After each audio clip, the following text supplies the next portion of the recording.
I'm Agent Scott. And I'm Cam the Provocateur. And we're from the Spy Hards Movie Podcast. That's right, and you are listening to Pods Like Us, the podcast that has a license to thrill.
Hello and welcome to Pods Like Us. I'm Martin Quibell, known to my friends as Marv, and this time I am joined by Ethan Colburn from Cineflek. Hey Ethan, thanks for being here. How are you doing? Hey Marv, thank you so much for having me back on. It's great to chat with you. Thanks very much, you too. So, how were you first introduced to podcasting? My first introduction to podcasting myself, or like my first introduction to listening to podcasts? To listening to podcasts. Okay, well, I've been listening to podcasts for, I want to say, like 4 or 5 years or so, but I've really gotten into film in the last like 3 years, and so I've been pretty active on a site called Letterboxd, and I built up a following on that, and so that kind of gave me the confidence to start a podcast and realize that people are like at least somewhat interested in the things I had to say. So I started the podcast in July, and I've just kind of built up an audience from that. It's been really fun. That's cool. So I'm thinking that most of the people that you have on are friends. So how do you choose which friends to have on the show, and how do you get them onto it? So at first I thought it was going to be something where I cycled through like 5 people, and then after that it'd be struggling to try to find people to come on the show. But luckily I've been overwhelmed by people wanting to come on the show, so I've had to say no more than I've had to reach out, which has been a good thing overall. But I started out with some friends, and then like I said, I'm pretty active on Letterboxd, and so that has like a large community of people who like movies and stuff. And so I've gotten a lot of my guests from that site, and just close friends of mine. Yeah, I mean, it's not been too hard to get people to come on, because like I don't want to have people on that are like only experts.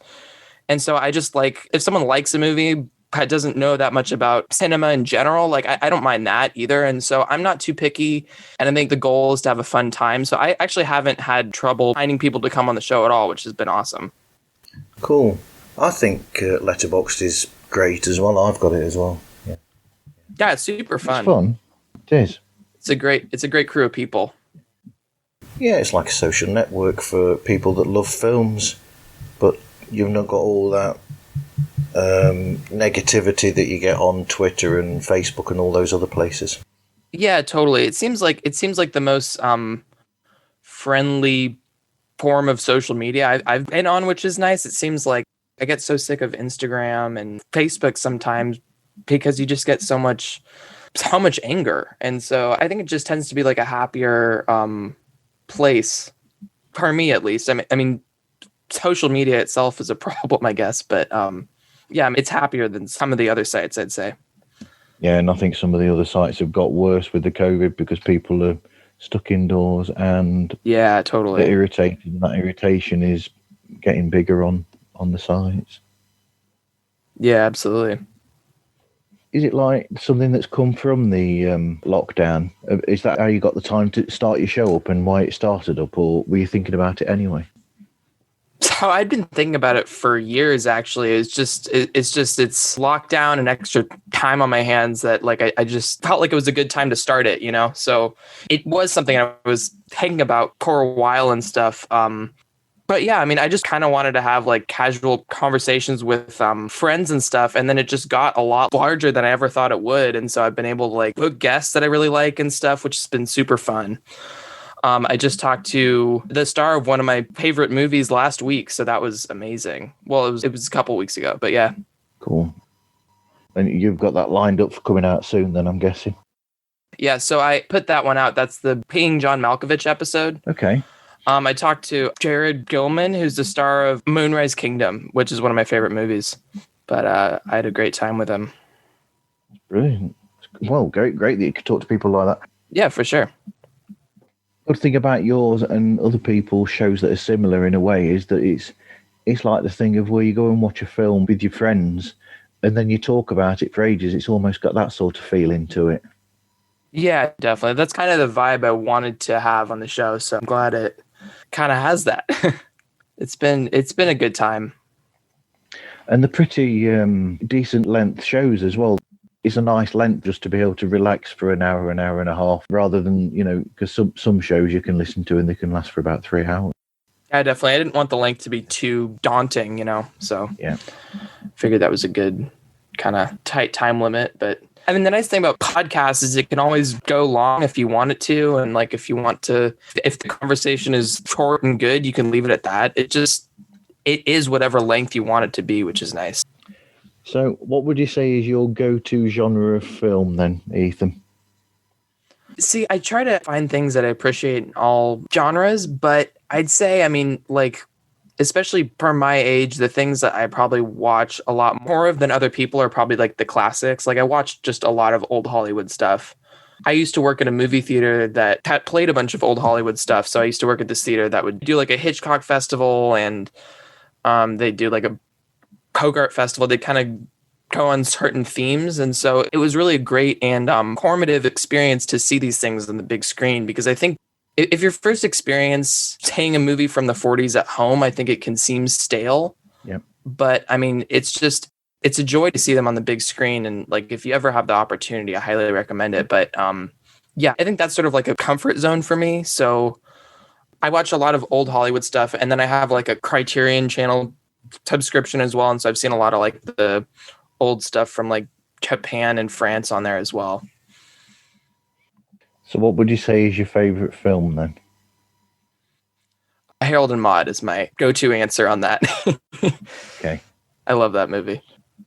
Sometimes it's difficult to explain these things, but what is it about that film that you get lost in? I think part of it is that I saw it at the right age. I saw it at like 18. And it just really hit me because I hadn't really seen anything like it. I mean, for anyone that doesn't know, it's about a 20-year-old or so who fakes his own suicide to get his mom's attention. And he's obsessed with like death, and he goes to funerals on his free time and stuff. And then he meets this 80-year-old played by Ruth Gordon, who's like so good in the movie. And they strike up a friendship and eventually fall in love. Like, it's a really odd story, but I think it's about learning how to live your life. Yeah.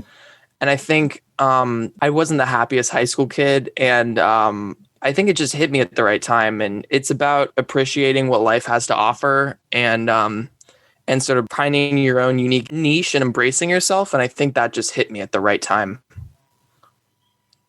That's great. Thank you. So your show, has it got a specific structure that you have for every episode, or is it pretty much free form? So I think if there's one thing I need to probably like hone in on is the structure. It does tend to be pretty freeform. What I've been doing recently is I kind of, for like the first probably 20 episodes or so, I was doing like a draft where we'd either draft like our favorite characters or our favorite scenes. And so that sort of allowed us to sort of touch on all the aspects that we loved of the movie. Now I'm sort of thinking it might be helpful to have sort of more of a layout of questions that I ask every time, but like sometimes like the conversation's just going about a certain movie, like we're just diving into something, and so I just sort of toss out the draft and toss out everything, and just kind of dive into that conversation because it's just on a roll. It kind of depends on the podcast, but I don't tend to be a very structured person in my daily life. I'm bad with scheduling. So, I mean, like if there's one thing I think I could probably hone in on would be like a structure for the podcast.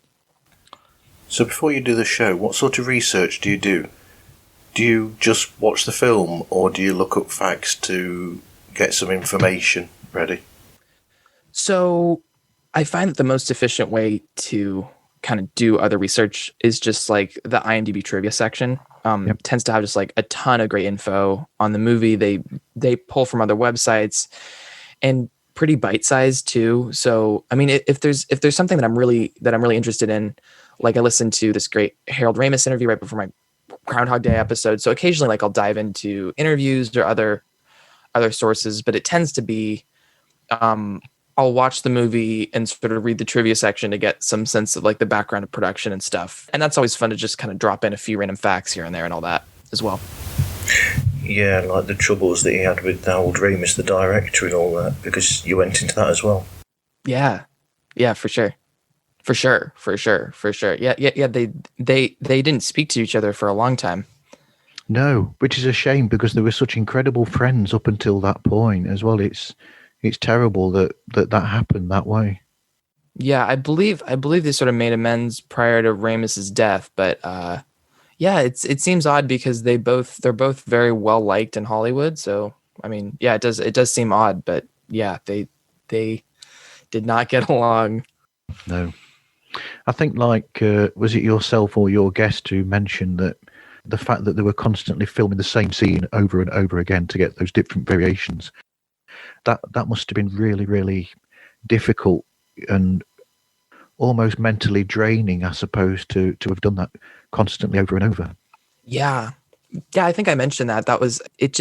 It probably felt like they were living in their own Groundhog Day, just repeatedly shooting the same things. I'd imagine it would be quite tedious, and then to only like exist in that small town for that time too, to only be in that basically that town square and not much else. So when you've got the show, because I mean, in some ways I was saying to someone in a previous episode, we were saying that the easy part in a way is the recording of the show, and then the tough part is when you get to the editing of the show. So how do you decide what goes into the show and what you don't put in the show, and basically how do you actually edit a show together and put it out there? Yeah, that's a good question. I mean, so it really depends like how the conversation goes, because there's a few things that I just like initially look for. Like if someone makes a joke that just doesn't come off, or someone like loses their train of thought, or there's something that just doesn't work that well, I'll cut that out. My goal is to like make both me and my guest look smart, right? Yeah. So I always try to do that. And I mean, like I have a stutter, which usually is not a problem, but like I'll occasionally edit it if I'm stuttering for like a long period of time, which I mean probably happens a few times an episode. And then other than that, it's just about like I usually shoot to get an episode to like an hour 10. It's usually like my ideal length. I find that that's a good length that people still listen, but they like get enough of what they want from the show. So beyond that, like if we're just kind of going down a long tangent that we find interesting, but I'm like, this might be too esoteric for my audience, like I'll tend to trim that out. So a lot of it after that point is getting it down to a length. And then also, I guess, just if someone's taking a long time getting to their point, just distilling a point to actually what they're trying to say. So if someone takes a long time to, like I'm doing now, like I'm repeating myself, I'd probably edit that. but I mean, you see what I mean? So when you do your show, what's your opinion on clips from films, if you use them at all, and also the show music and what's your schedule with that, or how do you do those things? Yeah, so the first episode I put like clips of the scenes that we're referencing throughout. I got some feedback saying like that sort of took people out of the conversation, so I stopped doing that. Okay. For a long time I put like a trailer in between my intro and the interview just to kind of like orient people on the movie itself. Yep. I tend to just pull an old trailer off YouTube and then just try to edit that trailer down to be like 45 seconds or so. Just kind of like find a section of that trailer that was super essential. But what's interesting is you can see on Spotify, like the retention throughout an episode. So what I found was a lot of people were skipping through the trailer section of the podcast and then going right to the interview. And from what I heard, people just like it wasn't really necessary for people. So after that point, I just tried to fade right into the interview. So I was using trailers for a long time, but then after that, I kind of let that go. Okay. I've never looked at the Spotify. I didn't know that it did that. So perhaps I shouldn't, or maybe I should look at that for my own information as well. Yeah, no, it's interesting. It's interesting. Like some of them are kind of a bummer because I'm just like, no one on Spotify listened to this episode past like the 45-minute mark or whatever. I'm like, oh gosh, I hope someone heard that. But retention stuff tells you like, well, I mean, there's a certain number of people that click on each episode, but like how many people really stay through the whole podcast, and like what podcasts are the most engaging to people, which is really helpful feedback for me. Okay, so how do you get those numbers then? Do you just go to sign onto your Spotify and look them up on your account, or what? How do you get those? Yeah, I believe you have to like claim your RSS feed with Spotify, but it's podcasters.spotify.com. And then if you log on there, they should have like instructions and stuff. And then they have a bunch of analytics information, like what musicians your fans tend to listen to as well, which I always find interesting, like stuff like that. So it's a lot of interesting analytics on there. Wow. That's amazing. Yeah, it's pretty crazy. So what new films are you personally looking forward to when cinemas reopen? That's a good question. Let me think. I mean, I'm dying to see Wes Anderson's new movie, The French Dispatch, though for a number of reasons I'm worried it won't live up to expectations. So so there's that. But I mean, I'm a big Wes Anderson fan. I'm really excited for that one. There's a lot of just like little projects that, gosh, have just gotten delayed either because like their production schedule was delayed because of COVID or because they're trying to wait for normal box office numbers. But Edgar Wright's Last Night in Soho, I'm also really excited for.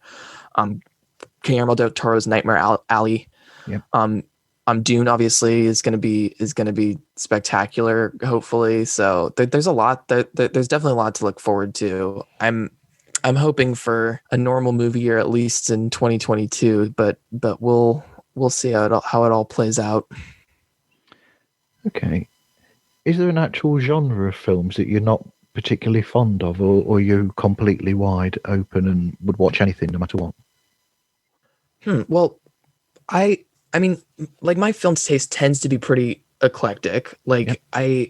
I'd say that there's probably at least a movie in every genre that I've rated like a 10 out of 10. So there's I definitely love pieces of every genre. I think if there's a genre that I struggle the most with, it's probably like old Westerns. And that's with some major exceptions. Like I adore High Noon, but I think if there's a genre I struggle with the most, it's probably like old Hollywood Westerns. Okay. So have you ever felt like leaving the cinema because the film that you've gone to watch just wasn't there for you? The only time I've ever walked out on a movie was James Franco's Palo Alto, which like for like a number of reasons. I mean, like I'm currently in Palo Alto. I grew up in Palo Alto, and not only did I feel like it just didn't capture the town at all, but it was really, really self-indulgent and just slow and painful for me. And I was just like, what is this crap that he's putting out? And so that's the only movie I've ever walked out on. Other than that, like I tend to rate things pretty highly, but I think it's because I tend to have a good idea of what I'm going to like going in. So I tend to avoid movies that I'm not going to like for the most part. And so, I mean, I don't remember another time I've really had an urge to walk out, though I'm sure it's happened. Have you got a favorite comedy film? A favorite comedy, yeah. Well, Harold and Maude's my number one. That's kind of a dark comedy. Yep. In terms of other like dark comedies, like Little Miss Sunshine's very high on my list. I tend to go for kind of, dark, kind of messed up family kind of stuff. I don't know, for whatever reason. It's just kind of a fun genre for me. And then in terms of more like a laugh out loud comedy, like Office Space always gets me. I adore that movie. And Step Brothers too. I mean, you can't really go wrong with Step Brothers. That's a classic around the house. You've called out one of our favorites there with Office Space. Love that film. It's brilliant. It's really good. Office Space is lovely. Yeah. Yeah, and then Mike Judge went on to direct Telecon Valley and stuff. So you definitely get a lot of that in that TV show. It's a really funny show. Absolutely. So, do you think there are any films that are overhyped, and when you've gone to watch them, they've been slightly disappointing? Well, I'll sort of answer this question in two parts. Like, in terms of movies that were overhyped that I was disappointed by because of like the hype around them, like Bohemian Rhapsody is the first that comes to mind. It felt very like corporate and sanitized to me, and it was like I was just really disappointed by the way they took Freddie Mercury's legacy, and it seemed like so much of the movie was taken up by Queen's current bandmates, specifically Brian May, like trying to claim credit and show that they were like a major part of the band and everything. So there were just a number of reasons that I was just really shocked by how bad it was and how much people liked it. So and then in terms of just a movie that I think I overhyped myself, I was really excited for Mank for a number of reasons. Love David Fincher, and I was like, how could this go wrong? Like, this is going to be like the best movie of the decade.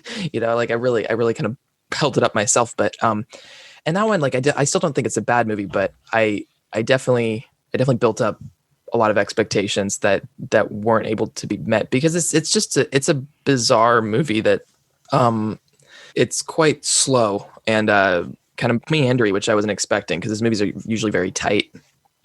Yeah. Bohemian Rhapsody, that film there, I had a few problems with that from a personal point of view as a fan of Queen.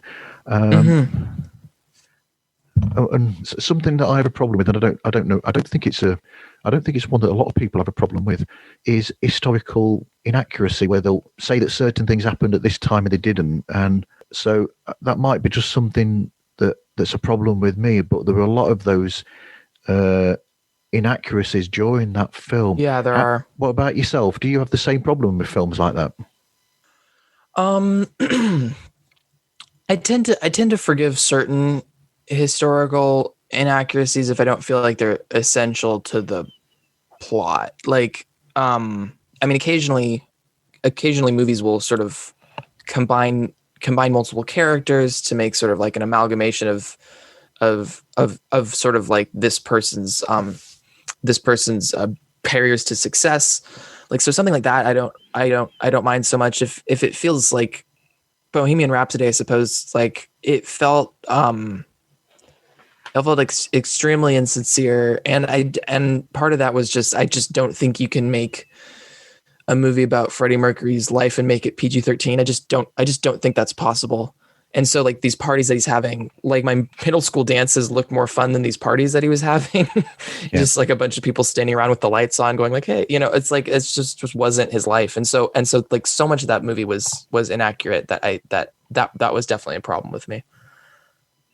Do you think the film focused too much on the aspect of AIDS and his lifestyle as well, and it didn't look too much into, once you've been introduced to the other members of the band, they were like superfluous characters that were just the backing to it, just there. I mean, like I almost wish they dug more into his lifestyle. I felt like they didn't really do that justice. Like I mean, I think part of the problem that they faced was because it was an authorized biopic. Freddie Mercury actually never came out officially as gay. And so I think the movie didn't really want to out him. So they had to kind of like be all political and sort of imply it. I think had they dug more into his lifestyle and made it more of like a character study, I think it would have worked better than it did, actually. Another thing about it being authorised by the two remaining members of the band, because John Deacon doesn't seem to have much to do with it anymore. Right. The other problem is that they're obviously trying to colour themselves in a certain way as well, because they're still around and they're trying to portray a certain image.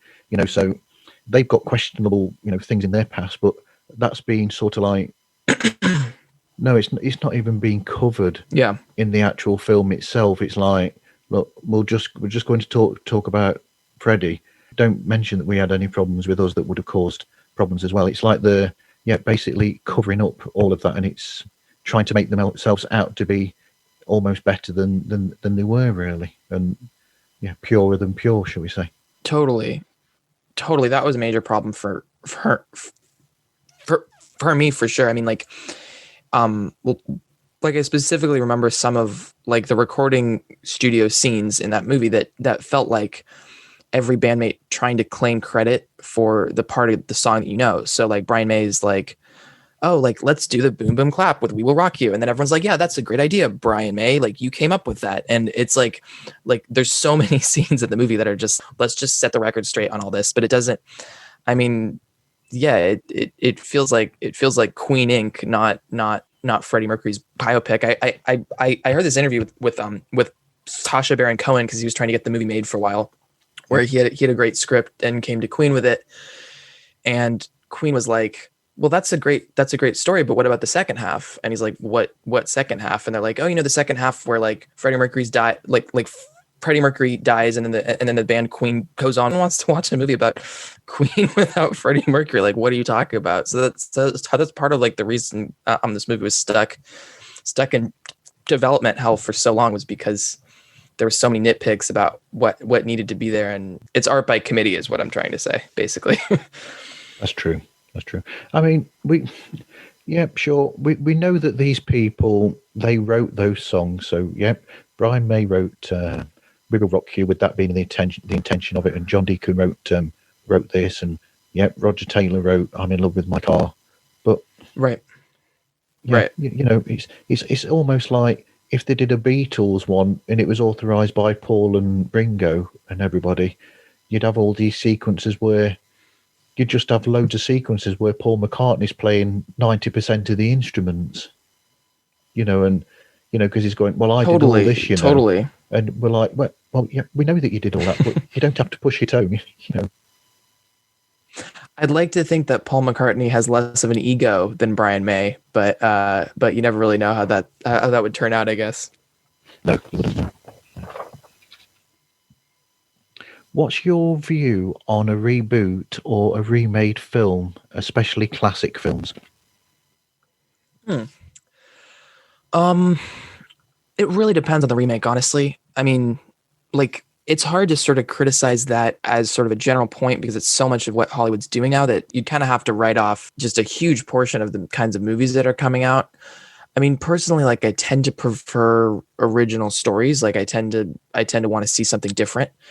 I mean, for me, it comes down to, like, are you just trying to like cash in on something that's worked before? Like, are you taking some IP that people care about and only making the movie as a cash grab? I mean, kind of like what Disney's doing with Home Alone or Star Wars or any of their current IP? Or are you trying to make something like really artistic? Like Mad Max Fury Road is kind of an example that people bring up as, I mean, it's a reboot and it's an amazing action movie that only like expands on the original universe that it was set in. So I get frustrated with reboots, but I don't really feel like I can write them off as a section of movies, if that makes sense. Sorry, I forgot to ask this earlier on. Where does the name Cineflek come from? Oh, no worries. Oh, that's a good question. I came up with that like freshman year of college when I like started a little blog online. It comes from Cinematic Reflections, then when I started a podcast, I was thinking about renaming it. A number of names came to mind, but the thing I liked about Cineflek is, even though sometimes people have to ask me how to spell it, it's 8 letters, and if you search those 8 letters on any podcasting site, I'm the first podcast that comes up. So I know a lot of people that have podcast names that are like, like super cool movie podcast, or like something movie podcast, and then you've got all these words, and sometimes if you're searching it, you don't really know which one is the one you're supposed to click on. So I like that it's a single word that you can search for pretty easily. Yeah, that makes complete sense. That does. It's like you said, everybody does this thing called blah blah blah blah blah film podcast or whatever, and yours sort of like stands out as being different because it's not got that to it. It's got something that's sort of like short, snappy, and got a hook to it.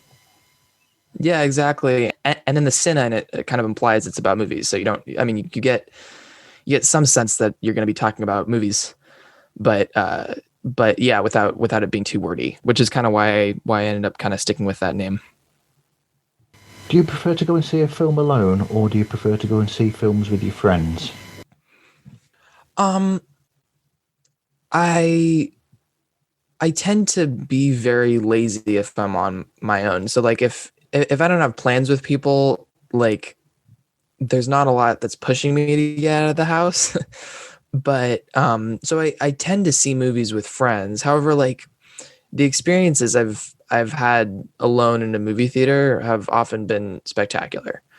So I don't tend to see movies alone very often, but when I do, it tends to be pretty rewarding. Okay. We have this thing in the UK that's called Screen Unseen. And the idea is that you don't know how much. No, we do know how much. You don't know what film you're going to see, but it doesn't cost as much as a normal ticket to go and see a film. Oh, interesting. But like I said, you have no idea what the film is. So have you ever, what's your opinion on going to see a film that you have absolutely no knowledge of beforehand? And have you actually gone to see a film not knowing what you're going to see?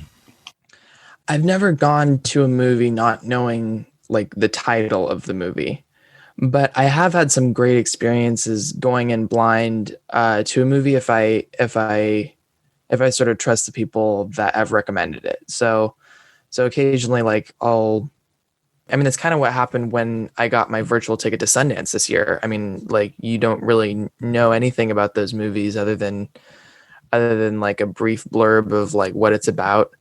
And so I'm definitely good going in blind to things, but again, I do think I avoid things that I don't think I'll like. And so I would probably be nervous to go in blind to a movie on like something like Screen Unseen, just because I'd be worried that the movie theaters were trying to like push tickets out on you that like weren't selling or something.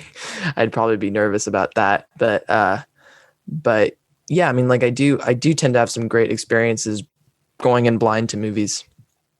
Yeah, that experience that we've had with the Screen Unseen, we said we saw a couple of films in that we thought were really good. We saw Black Mass with Johnny Depp, and which we thought was I've really heard good things. But even better than that, American Animals. I think that stars Evan Peters. That is a really good film. Oh, fun! I don't know if you know anything about that. I don't know anything about that. I'd love to check that out. So it's American Animals, you said? It is American Animals, and I think it stars. Cool. Yeah, I'll check that out. It's about these high school kids. They find out that there's a book in the library, and it's based on a true story. It's in the library of the high school or the university, and they decide to try and steal it so that they can sell it to make the thousands that the book is worth. And the name of the book is, I think it's called American Animals. It's a relatively famous book about the history of animals in America. Neat. Yeah, I'd love to check that out. I haven't heard much about that. Would you go and see a film that's had a really bad review, even if somebody gave you a free ticket? See, this is where like I do still tend to avoid movies that have bad reviews, with some exceptions. So I think this all started when, like, I think the catalyst that really got me into kind of like art house and classic films was just how much time I spent watching just bad rom-coms in my teenage years. And I was just sort of like, wow, that was a waste of time. And so I sort of gave up on that and was like, wow, I could have watched like Casablanca or like a classic in that amount of time. If I think it'll be like a dumb comedy that got bad reviews that I think I'll enjoy, I'll go see it. But if it's bad, it has to be something that's either so bad it's good or somehow enjoyable for me. I mean, like I saw Cats, like I it's a bizarre experience, but it was more just because of how crazy of an experience it is. So I have to sort of think I'm going to get something out of it, if that makes sense. Yeah, that makes a lot of sense. Would you say there are any films that are overlooked that have been lost in time, and you think that people should really watch those films that they might not know about? That's a good question. In terms of recent movies, I just did a podcast on Don't Think Twice, which is a Mike Birbiglia movie, sort of about these improv comedians in New York. That movie is not often talked about, and I think it really has something special to it. I really love Sullivan's Travels, which is, I mean, it's not as if it's not recognized, like it's in the AFI top 100, but I think a lot of people don't know what that movie is, and I think it's a movie that like a lot of people would probably connect to if they saw it. Yeah, I mean, there's a lot of like quote unquote hidden gems that I think like film Twitter knows about, but like the general public doesn't know about. Like Tampopo is another one that comes to mind, which is a movie about it's like this 80s movie about ramen that I just absolutely love. So I mean, there's quite a few out there that I don't think quite get the recognition that they deserve. Absolutely. That's cool. So, what other podcasts do you listen to? I listen to like a lot of the Ringers stuff. So, like it's a great way for me to keep up with like what's going on in the NBA and stuff. They have like the Ringer NBA show, and they have a spin-off one that's called The Mismatch. Both of those I really like. And then their movie podcast is The Big Picture, which kind of talks about like the Oscar race and stuff, and The Rewatchables is also kind of a classic where they delve into older movies that are super rewatchable and kind of break them down with categories and stuff. But that was definitely sort of an inspiration for me to start my podcast. Other than that, in terms of like small podcasts that I love, the guys at Keeping It Real are really nice. I've actually been on their podcast, which was super fun. They've been on your podcast as well. They have. They came on my Groundhog Day podcast that we're talking about. I think it's the Oscar. Let me just check on this. I think it's the Oscar Wilde podcast, but let me just check that I'm saying that right. Yeah, it's the Oscar Wilde pod, where they break down just like stuff that they love about the award season and all that, and past Oscar races. And then Conan O'Brien's show is really fun. I've always loved him as like a late night comedian, and he has some great guests on as well. So those are kind of like my core few podcasts that I try to keep up with. What advice would you give to people starting in podcasting for the first time? Couple things. I would say it's not as daunting as you think it is. Like, I mean, you kind of learn as you go. So if you're interested in starting a podcast, I'd just say dive right in. I mean, if you use Anchor, it's a free hosting site, so that it doesn't cost you any money up front, which is nice. And then the other thing is just like it takes longer to build an audience than you think. So for me, like my first couple shows did really well because I think I had a lot of friends that were like, oh, like, what is this podcast that Ethan has? Like, let me check it out. Things kind of dipped after that. And I was like, wow, like, you know, maybe people don't like the show. And then after a while, like, you know, I started to just bring in new people. And like occasionally I just get messages from people I haven't met before that are like, wow, I just checked out your episode and I really, really like it. You guys are great and whatever. And like it's always really nice to hear, because I don't even know how these people actually found the show. So it takes a while to build an audience. So be patient with it, and don't be afraid to make mistakes, I guess, because I mean, you'll learn a lot more if you're just putting out episodes than if you're trying to plan what your show's going to be like before anything happens. Okay, thank you very much for that. That's great advice. So, where can people find out more about Cineflek and get hold of you? So you can find Cineflek on any podcasting platforms. That's Cineflek. I'm on Instagram if you want to get in touch, at Cineflek Pod, or at Cineflek on Twitter.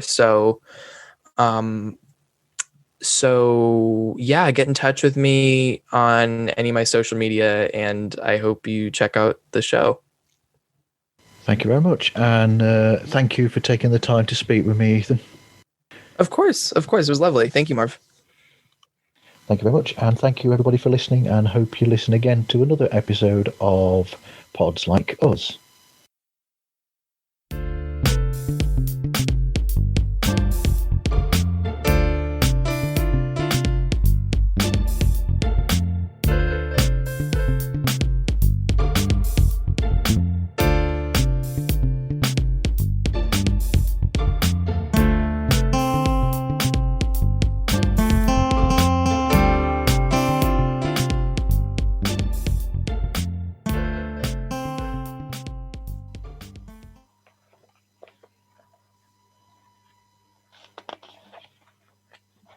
Hello.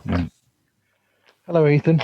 You okay? Oh, hi, Martin. How are you? Yeah, I'm good. How are you? Oh, yeah. I'm okay. How's things? Pretty good. It looks like I have to leave in like 30 minutes. I'm assuming it's gonna last longer than that. I hope that's not a problem. I don't mean to throw your whole plans for a loop here. It should be half an hour on the Zoom. I mean, 2 hours. Okay. Oh, okay, gotcha. Yeah. It wouldn't let me schedule one that shortly, so I've had to just start one, and yeah.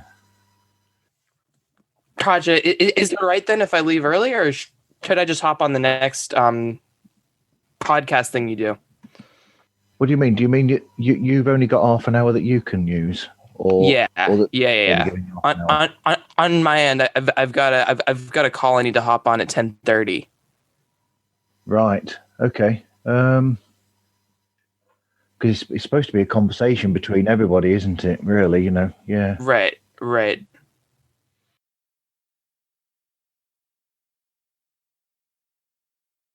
We'll have a proper show where it's just me and you talking about your show sometime. We'll get more into it in detail then. But yeah, absolutely. So, no. How are you doing for shows? Are you ahead, or are you doing like a show at a time and then putting it out as you do it, or are you blocking them all and storing them all aside? Yeah, I mean, for right now, I've got 2 shows recorded ahead, but just recently I've been doing 2 a week just because I have a lot of people that want to come on, fortunately, and like I have the time to do it. So I'll probably get back to 1 a week at some point. But I have tomorrow's podcast, which I'm wrapping up editing a little more last minute than I like to usually, and then Mondays. Yep. But then I'm going back to 1 a week for a little while. So I have a lot that are scheduled ahead, but I don't have a lot right now that are recorded ahead. My other half is listening on another set of headphones. What? His accent's so cool. All right. She's saying that your accent is cool. Oh, thank you. I don't hear often that people like my American accent. I'm glad to hear that. California, Well, she says you're from California, so That's what true. can you say? That's true. It's a little cooler than the East Coast, I guess. That's true. Although it must be really, really cool in New York where they've had the snow. That's true. I'm thinking about moving to Boston, so I better work on my Boston accent. No, they probably hate that. Just spend a couple of weeks watching the entirety of Cheers, and I'm sure you'll be fine. Yeah, exactly. Totally. Yeah. Right. So let's see where we are. Yeah, I think we actually surprisingly got a fair bit in, didn't we, during that little conversation that we did have the last time? Yeah, I believe so. Yeah. Because you explained how you were introduced to podcast and the history of the show and the description. You gave that all in one response, actually. Wow. And then what your favourite genre was and your favourite film. Mm-hmm. Harold and Maude. Yes. Yes. Love Harold and Maude. I've actually looked that up, so I know what it's all about now. Oh, good. Yeah, no, it's a spectacular movie. I highly recommend it if you haven't checked it out yet. Right. Okay, that's cool. So let's do the introduction, and then we'll pick up on the bits that we didn't get, and then okay. Sounds great. Okay, good. It's the way of the world, isn't it? Now, with everybody's having to do shows like this with Zoom or whatever. Mind you, it cost me a fortune in air flights to come over there and interview in person. That's true. That would not be very financially practical. It would be fun though, but yes, it would be a good I'd time. happily go to California. It certainly would. Okay, that's good. Actually, my other half showing me some questions to ask you. What we'll do is we'll do the signing out all these bits here, and then I'll do those afterwards as a punch in editing. Okay. Mm-hmm. So, all right, sounds perfect. So, how do you think we've done, Ethan? Do you think we've got everything there, or do you think there's anything that we need to touch on? I mean, I feel like we covered everything. I mean, you had some great questions, so I don't really feel like there's anything that I particularly missed out on saying. But yeah, I felt good about that personally. Yeah, me too. And I'll just mention that I found out that the problem with the audio is actually from my end. It's this headset that I'm using. When I've muted it, there's been no problem at all. But when it's not muted, there's. It is doing it now. Yeah. Hopefully, it won't cause a problem for the recording that comes from Zoom. Okay, for sure. I mean, like I hear a little feedback, but I can definitely hear you pretty clearly. So hopefully people will be able to listen normally and everything. I think I don't think it'll be a problem. Me neither. And like I said, everybody knows that all these shows are done over Zoom or Zencaster or one of these things anyway, because you can't meet people in person nowadays. Exactly. Yeah. Totally. Yeah, but they've all got fun elements in all of those James Bond films with Sean in, and the ones with Roger as well. Yeah. True. But yeah. Sean Connery. Will always be a lot of fun in there. James Bond. Yeah, same. I mean, it's kind of unbeatable. I actually I think Sean Connery is just too iconic, but I hear arguments for Daniel Craig that I think are pretty interesting. I mean, he's definitely made a stamp on the franchise with Casino Royale and Skyfall. I think Sean Connery just has the edge because of how iconic his stuff is, but Craig is a great actor.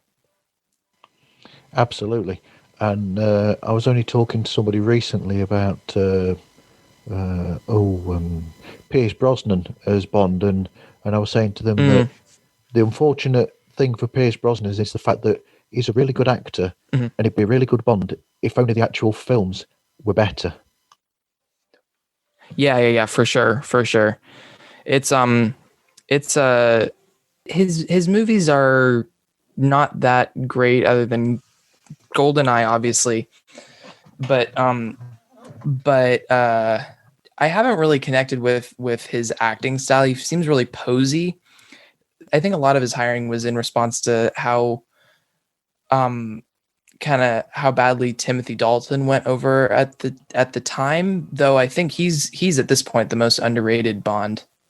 I really enjoyed his acting. The Living Daylights is a super solid movie. Absolutely. I think both of his films are. I enjoyed them at the time that they came out, personally, because I saw them both at the cinema. But I think, like you said, I think time has been good to them. So people go back to those now and they'll watch them and they'll go, "Do you know what? Actually, they're pretty decent films." And Yeah, for on a sure. similar vein, I think the same to. I think the same for the George Lazenby film on Her Majesty's Secret Service. That's my I favorite think that's Bond movie, actually. That's my favorite one. I think that is a really, really good film, and I thought he was, for a person who's not really acted beforehand, I thought he did a really good job with that.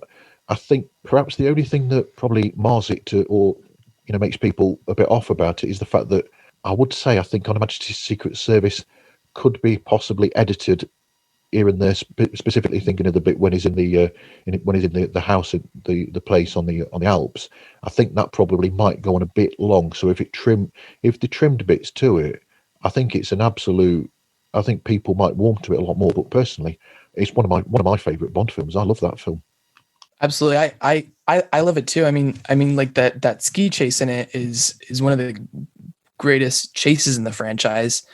And then Diana Rigg is my favorite Bond girl as well. I mean, she's like they seem like they have genuine chemistry. She's sort of strong and independent, and obviously they actually fall in love in the movie. So there's a lot of elements that I adore about that movie, and it's and like I also feel like I feel like the producers just wanted to make the perfect Bond movie to prove to people that the franchise could go on without Sean, and to me they really succeeded in that.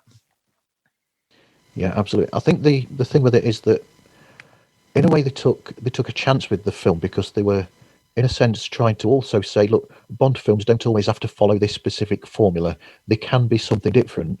And then when they tried it, it wasn't quite as popular as they thought it would be. So then they ended up just going back to what they were doing before, and they followed that path then for the next 20 years.